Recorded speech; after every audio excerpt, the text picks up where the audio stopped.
like I was saying, that this was a site that we worked with a team of conservation architects. And this particular project is something that I've been working on for 10 years now. And it is very close to my heart because my grandmother was one of the last people to photograph this particular project almost 60 years ago. So her documentation, she was a geographer, and her documentation of this through a pinhole camera type device has given us certain valuable clues about the structure of this garden in the 1940s. And of course, there are older archival images going all the way up to the 1860s, and there are paintings before that and all that, which we are using as a means to understand how much of the garden needs to be restored and what do we communicate in terms of the restoration of the garden.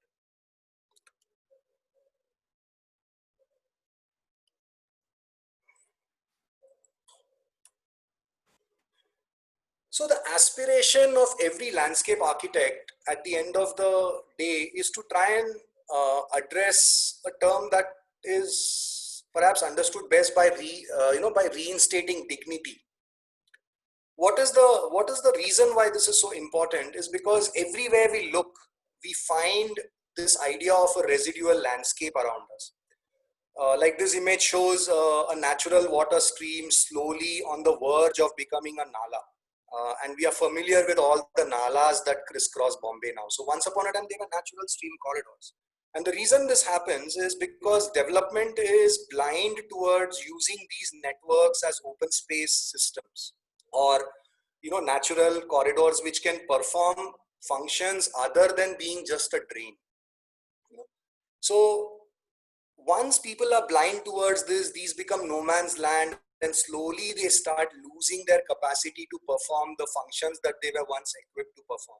And these were the natural corridors and natural systems that once sustained us. So all the more the reasons why we should restore them, and hopefully when new development comes up, we should try and make them look at these as foregrounds and not as the backyards of their particular design. So that is when they would kind of come back to the idea of being a ecological common land. So this is where architecture and landscape architecture start differing considerably. Landscape architecture, even if you want to, cannot be confined within its boundary, because it works with natural media and natural systems and breeze and air and sun in such a way, and insects and plant life in such a way that they have boundaries which exceed the boundaries of the site.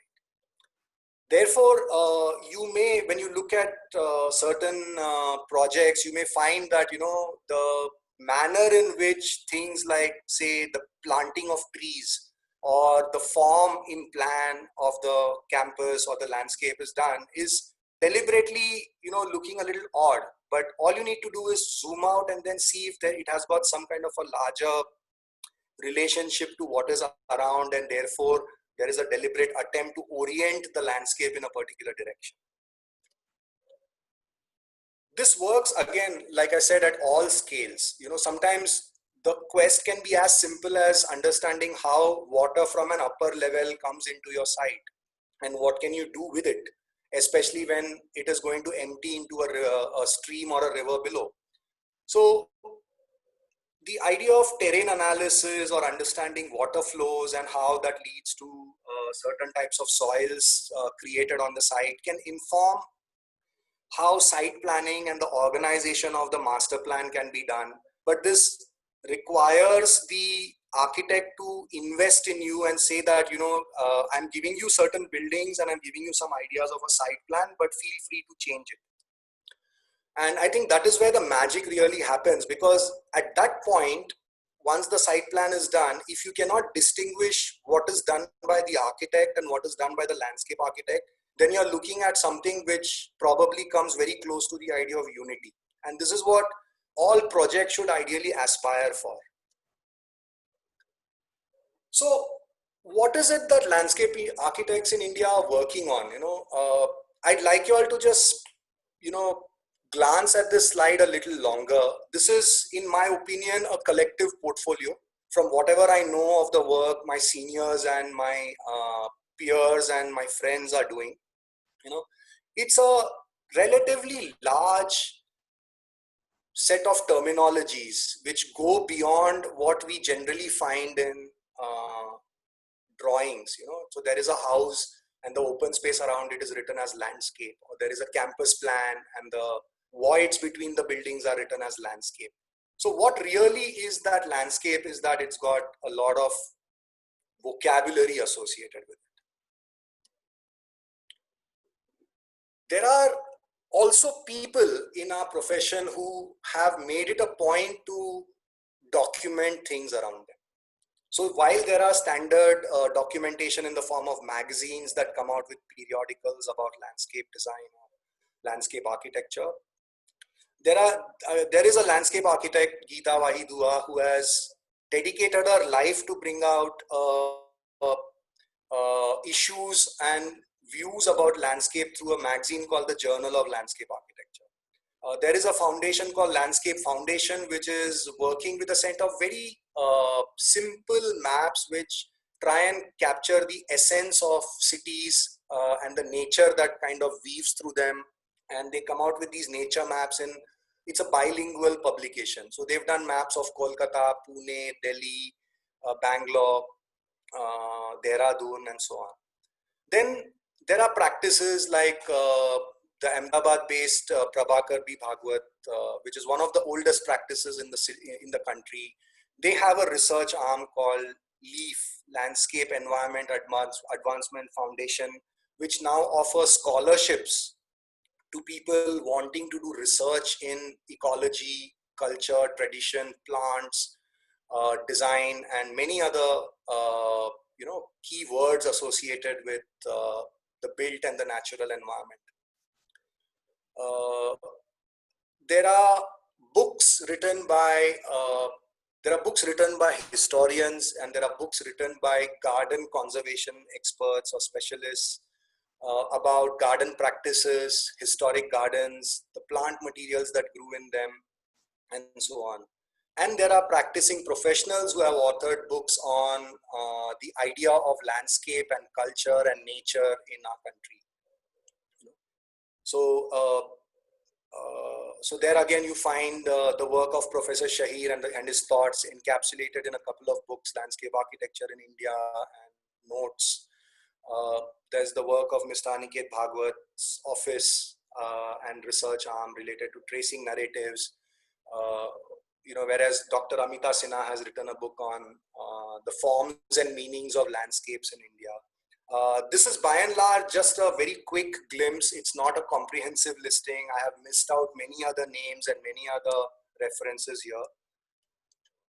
So I come back to the idea of finding the right vocabulary to talk.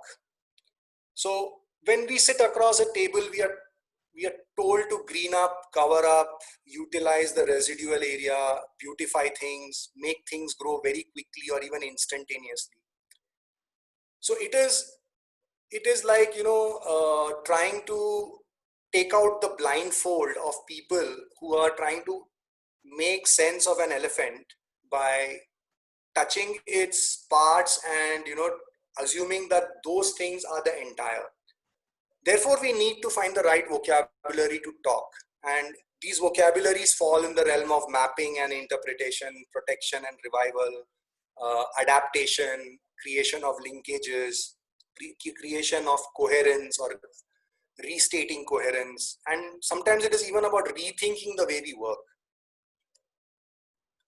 So I'd like to close with these two miniature paintings of two types of landscapes. And I'd like to end by saying that whatever we do and whatever way you try to define or understand what landscape architecture is, the truth is that it will always be somewhere between the idea of a garden and the idea of nature. Thank you, everyone. Thank you, sir. Participant who want to raise their question, you can use chat box, please.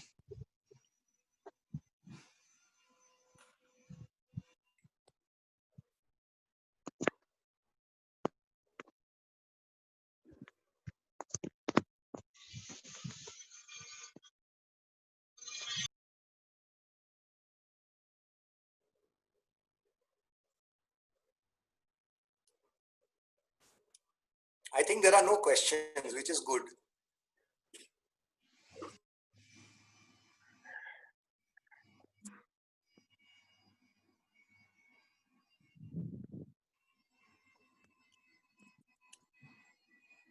So what is the preparation required like to pursue a field in this stream?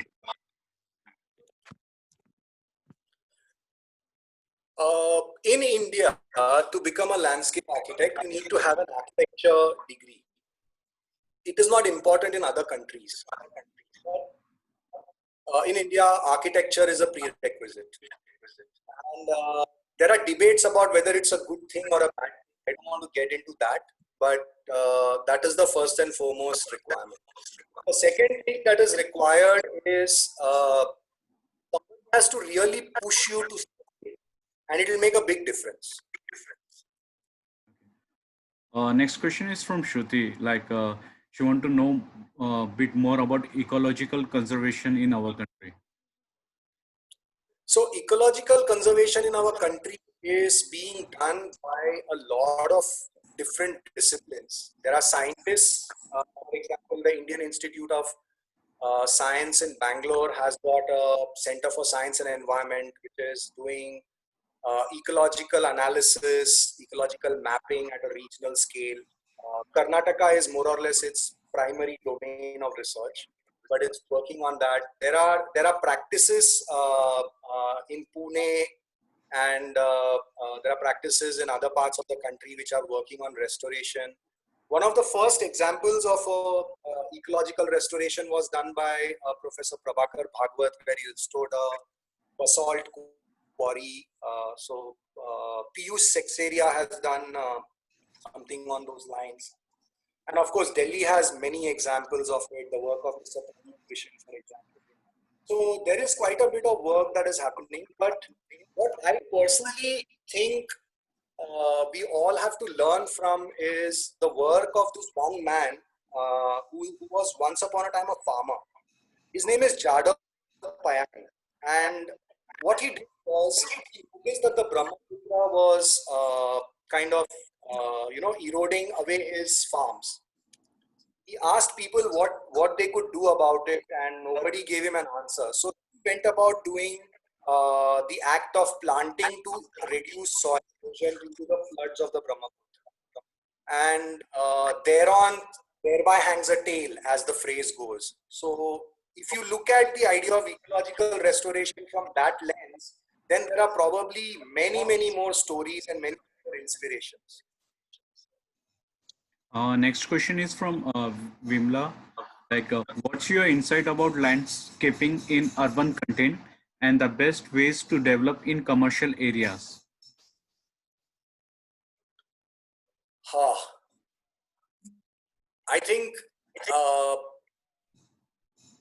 lot of the concerns in this particular typology, if I may use the word, is about some kind of instantaneous response, and it is also about trying to make things look good, and it requires a very serious rethink, in my opinion, about just trying to do things to make look trying to do things just to make residual open spaces or plazas look good.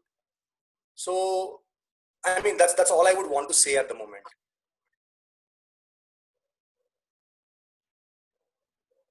Okay. We'll request participants if they have any more questions. Like Samir like to ask, as architects in urban environment, what do you recommend or suggest to increase the sensitivity and understanding of natural topography? So one of the challenges of urban environments is that there is hardly any natural topography that is left. Whatever is done is generally reworked upon or is erased or whatever, are redone. So in a sense, highly developed cities are probably lost causes. But then there are cities like Bombay where luckily the idea of terrain and topography is concentrated in three patterns. One is the pattern of the hill, the second is the pattern of the streams, and the third is the pattern of the coast. So if we look at it as a concerted effort to try and bring back some coherence and more importantly appreciation of what these places do, then maybe even cities like Bombay can completely turn their image around, and they can be respected for the landscapes that cradle them. On the other hand, there are the challenges of dealing with the landscape footprint, if I may call it that, in urban design, or for example a real estate development project where simply it's in the form of planter boxes or setback areas and all that. What could perhaps be done is to try and establish a some kind of continuities between these fragments. The moment you establish continuities, then the amount of soil area suddenly explodes to a great level. The second thing is, try and look at alternative ways of replenishing the quality of the soil. And there is a lot of wisdom in our traditional and vernacular literature or wisdom which talks about how soil health can be improved without the use of chemicals, etc., etc. So if that kind of a soil bacteria and those elements come in, you suddenly find that it has a completely different effect on the way planting design needs to be thought about. And then when that level of thinking at the point of view of planting design changes, it suddenly starts responding to a whole load of other requirements. And the other thing also is, increasingly urban environments are losing contact with the idea of a child at play. Like I mentioned at the start of my talk, my idea of play was playing in wet mud, climbing on trees, falling down, and so forth. But every play space that we find in today's urban environments, including the work we ourselves do, is an insistence on plastic surfaces. So can we rethink that? It's not as easy as saying can we rethink that also, because believe me, a lot of us have been trying to rethink it, but finding acceptance and finding out the right way to accept, for people to accept this, is actually a very, very big challenge. A lot of work needs to be done on those counts. Next question is like, what steps can we follow in terms of studying the microclimate of a site, especially in urban context when our sites are surrounded by other man-made structures? So one of the first things that your question is that the answer is within it. So the first thing that you do is study shadow patterns, the shadows that the building casts, the shadows that other things cast upon. So the places where the shadow patterns converge the most are your most comfortable microclimates. That is where you put those necessary kind of functions in it, whether they are places to grow food or places to play or congregate or whatever they may be.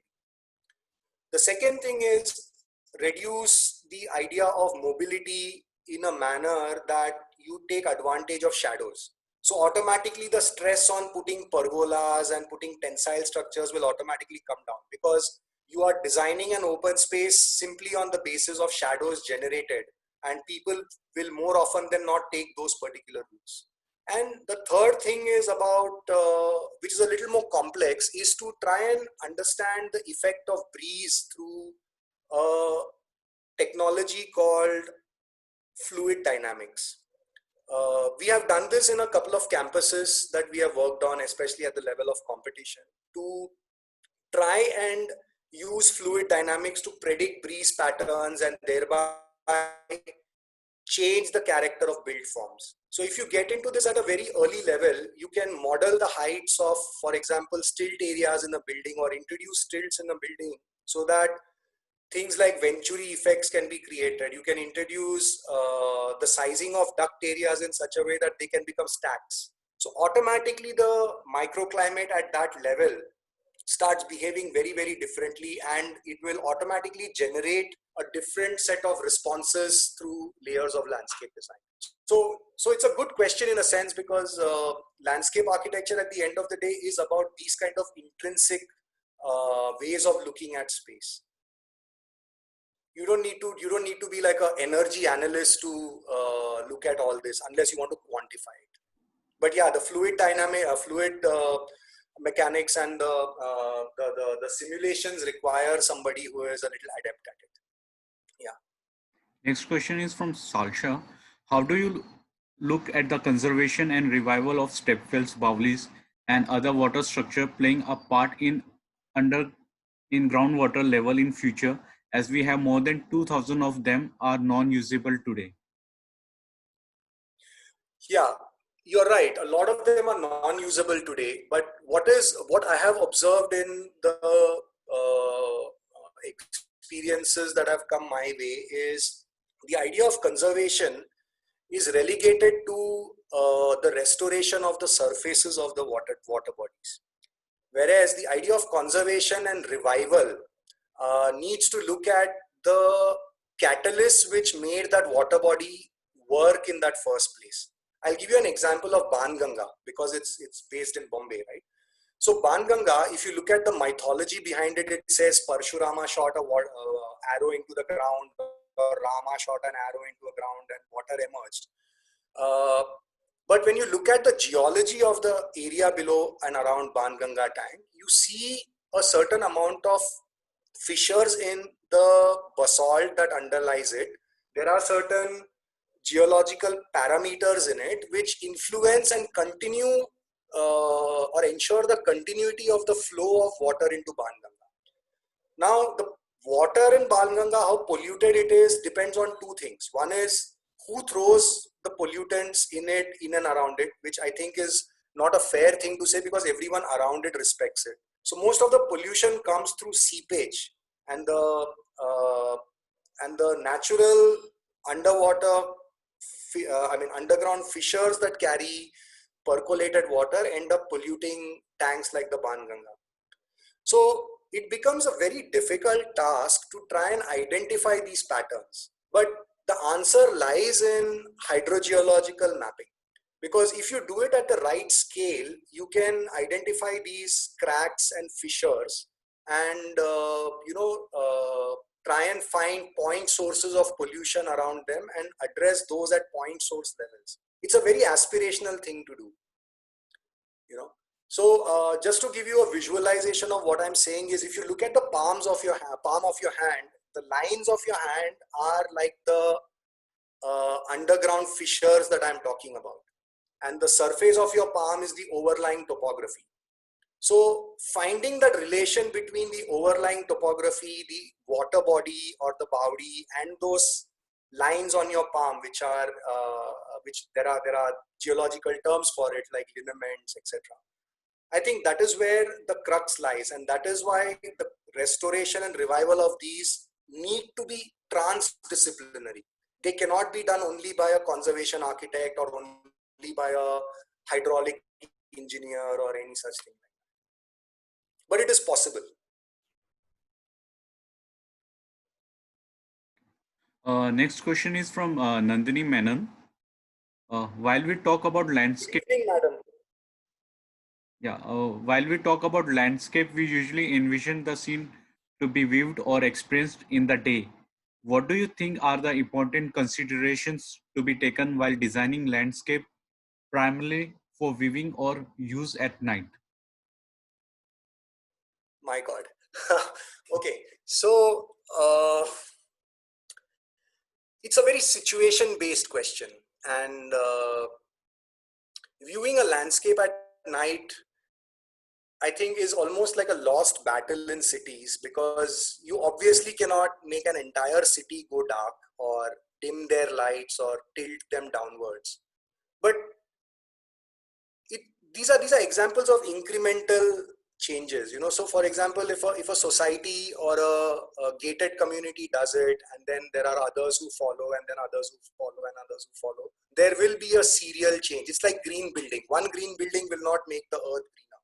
Every building has to be a green building, and everybody has to stick to the norms of a green building, so so that is the first parameter. The second parameter is, as you go outside the limits of the cities into peri-urban areas or natural landscape territories, I think it has to become a very conscious decision to temper design thinking in such a manner that it does not require that kind of extravagant lighting.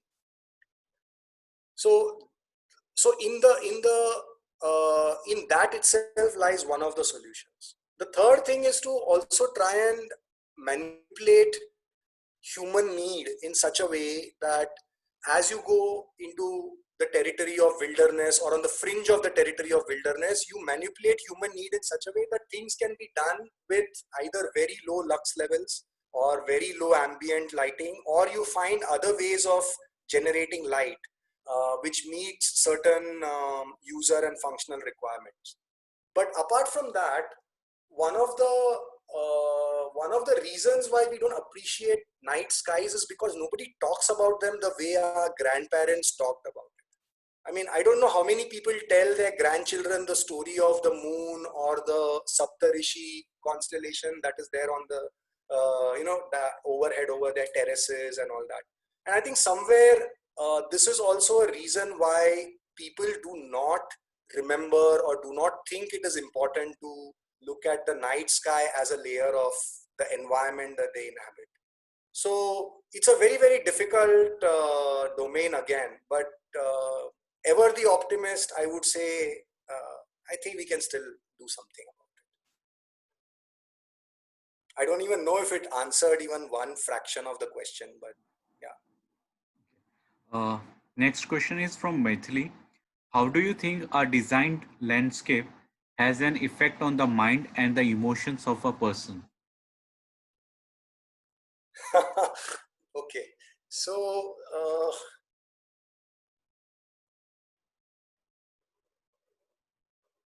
well, it's a very subjective thing, isn't it? Because what what you may appreciate, I may not have the capacity to appreciate. That is number one. Number two is sometimes these things work at a generic level. For example, everybody loves the shade of trees. You know, I don't see anyone who says no, I don't want the shade of a tree. So there are certain, I would say, very, very fundamental sensorial needs that can be looked at as a basis. And I think this is where we need to delve into, experiential aspects of landscape. Learn to talk about these aspects as a part of human psychology. And there isn't much happening on those kind of narratives or those kind of talks in the design field, at least. I mean, there are a lot of other people who talk about it. There is an entire stream of psychology which talks about it. But or if at all designers do talk about it, they talk about it at the concept stage. You know, by the time the concept becomes schematic design or goes into construction documentation, all that is forgotten. So yeah, that is one other aspect. Then one thing that I have also noticed is sometimes you need to leave clues for people to discover. You cannot completely design things in your own mind and expect everybody who walks through it to be Confucius or some other philosopher who can just weave everything together. So trying to find language of design or language of communication which makes people pause, observe, and therefore connect, I think becomes a very, very important design device. Yeah, I think I'll stop there. Uh, Thank you, sir. And if participant would like to ask more question, they can drop us email or ask that in our WhatsApp group also. Thank you for all for coming today evening for the webinar session. Thank you, sir. Thank you everyone for a patient hearing, and thank you for putting across such nice questions. I hope I was able to find some convincing answers to them. Otherwise, please accept my apologies. And please study landscape architecture. It's one of the most amazing things that you will ever do with your life. And you don't have to become a landscape architecture practitioner. You know, you can go back to doing architecture, you can go back to doing large scale buildings, but study it. It will change the way you think about design. Yeah, all the best, and thank you everyone for participating. And thank you, Thank, Aditya Group of Institutions, for this opportunity. yeah, thank you, sir. Good day. Stay healthy, stay safe. Thank you. Thank you, everyone. Bye. Bye, sir.